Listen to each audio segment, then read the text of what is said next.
MoneyMax Monday video. Today we're going to be continuing to look at how to spend less without enjoying less on our bills, specifically looking today at our transport costs. Now, different people will use different types of transport depending on a variety of factors, and we can't look at all of them in one video. But today we're going to look at how we can save money on cars and how we can save money on trains.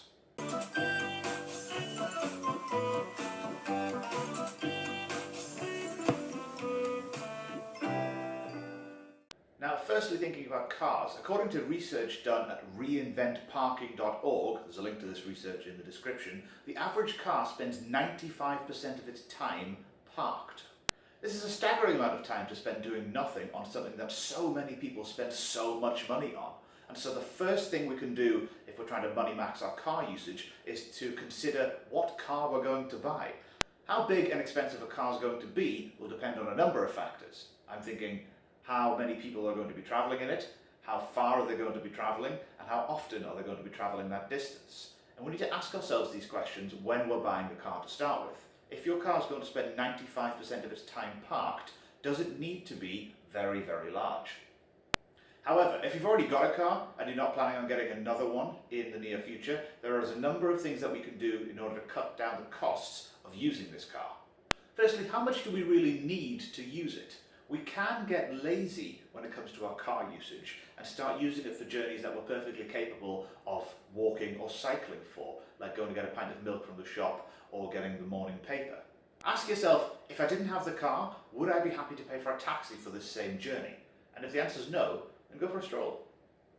Secondly, as I mentioned in last week's video, check how much work you're getting your car to do. There's a number of ways we can do this. First of all, audit your car load.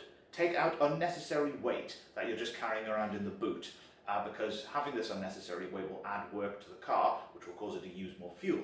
Also, keep your tyres at the appropriate pressure. Having tyres that are underinflated causes the car to do more work. So to find your tyre pressure, look at the rim of the outside of the tyre, or indeed in the owner's manual. Also, when you're driving, accelerate gradually and brake gradually as is safe to do so. The harder you press on the accelerator, the more petrol or diesel that uses, and therefore that uses more money. Thirdly, check your fuel usage. If you have a big car, this will probably have a big fuel tank. And if you imagine that some fuel tanks can be 40 or 50 litres, that's a significant amount of weight that you're putting into your car. This milk is just over 2 litres. But if you think about putting in 10 of these or 20 of these into a car, it's going to add a significant amount of weight. I'm pretty sure also that milk doesn't weigh as much as petrol does. So, while it's not a good idea to be running on fumes, if you've got a 40 litre fuel tank, maybe put in 20 litres and then fill up twice as often. This will keep the weight down but still give you enough petrol to go about your day. It could also be a good idea to check that your petrol station is giving you the absolute best deal on the petrol or diesel that you're putting in the car. You could use websites like petrolprices.com to show you where the lowest priced fuel is in your local area. Now, you might say that saving a few pence per litre here and there on a litre of petrol isn't going to break the bank. But by the same token, if you're getting the exact same product for slightly less money, why would you pay more for it? Also, for heavy petrol users, a few pence per litre might not sound a lot, but over a year it certainly mounts up.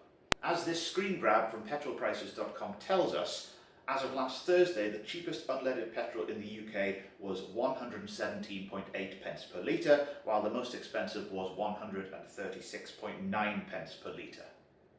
So if you're the type of person who puts in 30 litres of petrol every week, over a year you would put in 1,560 litres. At the cheapest price, this would be just over £1,800, £1,837.68 to be exact. While at the most expensive price in the UK, this would be £2,135.64 over a year, which is almost £300 more expensive. So why would you pay £300 more for exactly the same product? Now, when you get your insurance renewal premium through the post or to your email inbox, always check that you're getting the absolute best deal when it comes to insurance. We'll be doing a video in the coming weeks about how to get the best insurance price in general, but it always is a good idea to have a check when you get that renewal notice. Finally, if you live near people who work at the same place as you, or study at the same place as you, or attend something in a similar place to where you go to work or study or attend whatever function, you could investigate a car sharing arrangement. So this could either look like taking turns to do the driving. So if there's 3 of you, one of you drives 1 week, the next one drives the next week, and the third one drives the third week. Or it could be that one person does all the driving and the other 2 people contribute some money towards petrol costs and running costs. The thing with this is, the more people that get in on it, the more that every single person saves. So if you car share with 3 other people, then you've cut your commuting costs by 75% and done the environment a good deed as well. Next, trains. One day Thomas was in the yard. Suddenly he heard an engine whistling. Help! Help! A goods train came rushing through much too fast. The engine was James, and he was frightened. His brake blocks were on fire. If you're a regular user of trains, you can't help but have noticed that rail prices have increased quite a lot over the last 10 years. Without commenting on whether the quality has increased at the same rate at which the prices have increased, it is getting more expensive to travel by train. A journey that cost you £100 to make in 2008 would cost you almost £140 to make that same journey today. So, what can we do to max our money when it comes to rail travel? Firstly, it's almost always cheaper to book tickets in advance rather than on the day. Websites like thetrainline.com make it easy to see how much each train would cost on a particular day, on a particular time, for a particular train, as well as comparing across rail providers. Using websites like this, it's easy to see what times are cheapest to get from A to B, and travelling 1 hour later or 1 hour earlier than you thought you might could slash 50% off the price of that train. So if you can be flexible with your departure time, go a little bit early or a little bit later and see what you can save.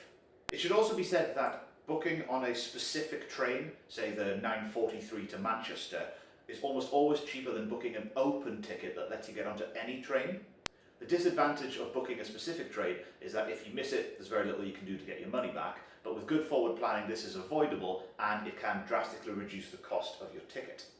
Also, if you fall into any of the following categories which will appear up here, if you are 16 to 26, if you are aged over 60, if you have a disability, if you regularly travel with the same person or regularly travel with your family, you should check out getting a rail card, which gets you discounts of between 33 and 60% on train tickets. These are available from railcard.co.uk. Now, there's a £30 charge for a rail card, but you could save that amount in a single journey depending on where you're going, and if you travel regularly, you could save hundreds of pounds on your rail travel. Next, if you're in a situation where for some reason you haven't booked ahead and you need to travel on a train either today or tomorrow, it might be worth having a look at Tickety Split, which is a tool that Money Saving Expert have created. Essentially, rather than buying one single ticket from Aberdeen to London, for example, the tool looks at your journey and looks where you can break your journey. This doesn't mean getting off the train, but where you can, say, change rail provider. And rather than buying one ticket, you might end up buying several tickets, which can be significantly cheaper than buying one single ticket. And I know it sounds bizarre, but you can save quite a lot of money if you have a look at this. There's a link in the description to this online tool. Have a look at it, have a play with it, see if you could save any money with that, because if you're going to end up in the same place, and you could even end up sitting in the same seat as you would have done anyway, it might be worth having a look.